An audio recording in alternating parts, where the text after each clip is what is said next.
Hello parents of St John's, it's Mrs Kirby here again. I uploaded a video called What is Phonics to give you a bit more of an idea of how we teach phonics at school, some of the tricky words that we might use, how we use the different sets, so set 1, set 2, set 3 to teach your child phonics, and all about red and green words.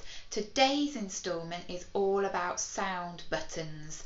You probably will have heard teachers and children talking about sound buttons, and they probably will have had activities that require them to put sound buttons on words. Sound buttons are just a way of marking each sound in a word to help a child read it and to help them recognise the sounds that are in the word. It's similar, it's the same as Fred Talk, but instead of Fred saying it and us counting the sounds and blending it together, it's a way of looking at a word that's written down and finding the sounds and kind of discriminating between if it's a digraph or a trigraph and things like that. So I'm going to explain a little bit more about that now. So in my previous video, What is Phonics, I used some of the terminology that teachers and children might use at school and then explained a little bit about them. So you will have heard of a digraph, which means two letters that make one sound together. So this sound is called O. It's an O and an A, but together it makes an O sound. And it has a little rhyme that goes with it. So all of these cards in this scheme have the sound on one side and then the rhyme that helps the children remember on the other side. The rhyme that goes with this one is O, goat in a boat. And then there's also a visual picture to help the child remember too. So that's a digraph, two letters, one sound. Then we've got a split digraph. So it's still a digraph because it's got two letters, but in a word it would be split apart by another letter that would jump in between. So it's got an arch over the top, or sometimes it might have a smile underneath to show that it's a split sound, a split digraph. This split digraph is A, and on the back again is the rhyme, and it's A, make a cake. Then we go on to trigraphs, which means three letters, one sound. So this one would be I, the sound is I, and on the back is the picture, and the children would say I fly high.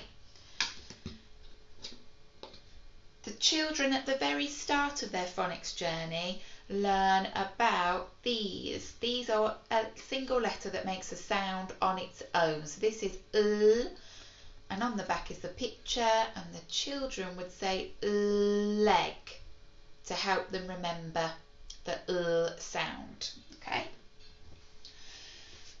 Now, sound buttons is where children use a dot, a dash, or a little curve to show whether a word has a single sound, a digraph, a split digraph, or a trigraph. Don't worry if you don't particularly understand the terminology. It's not something that you need to understand. I just think it's good that you're aware of what the words that we use at school. So we've got this one to start off with. The word is map. And for this word, each letter is making a sound on its own. So the children say app, map.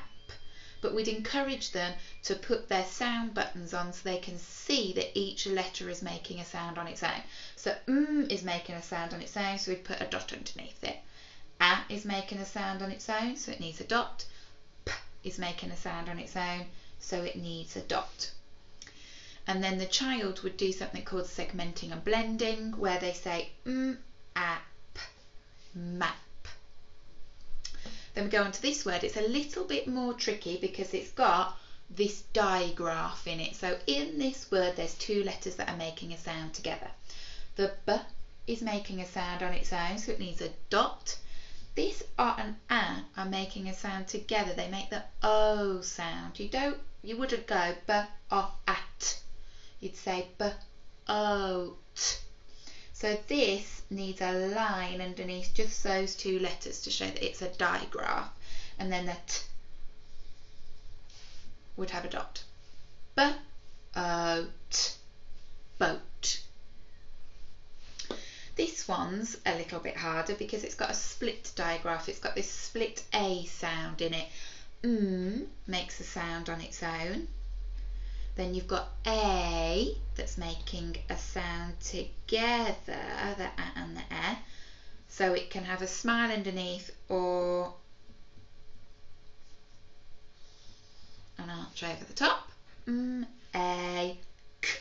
And that K has jumped in between, which is why we call it a split digraph. A, K, make. And the last one has this trigraph in it. Sigh.